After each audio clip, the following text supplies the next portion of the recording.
Ve emarahum bi ekli tayyibet minel rizq.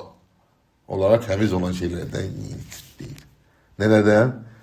Temiz olan. Yani neden yemeyin? Murdar şeylerden, habis şeylerden.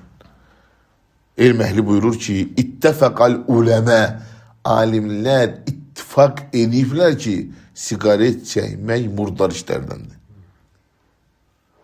İttefakal ulema enne duhan minel habais. Habis işlerdendir. Aydındır. Ona göre Şeyh Fozan'dan soruşanda deyir ki çəkdiyinə görə, aldığına görə, daşıdığına görə günahkardır. Amma cibində namaz qılsa namaz batil değil. Sigaret cibində namaz qılsa, paltanın cibində qalıb mesela, namaz batil değil.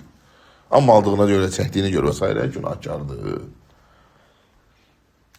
Zaleme nefse, öz nefse zülm edir, onu çəkməyini haram eləyir, həmçin malını israf eləyir, nə boyda problemlərdir üzərində.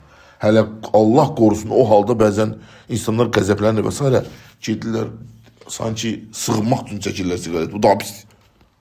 Hani dərdləri elə bir ki ondan gedir və s. Aynen əsəblə sakitlər və s. Bu daha pisdir ha. Yəni gedib az qala, yəni bu həmin o harama sığınmağa apara çıxardır da Allah qorusun.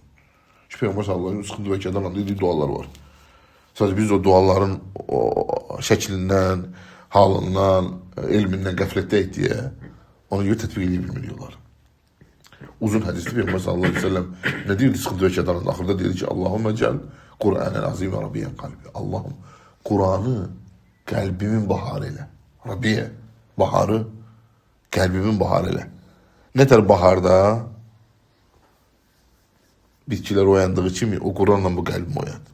Bu peygamberin duası sıkıntı ve kederlerinde sallallahu aleyhi ve sellem. Biz ne diyeyim be? Dehşet.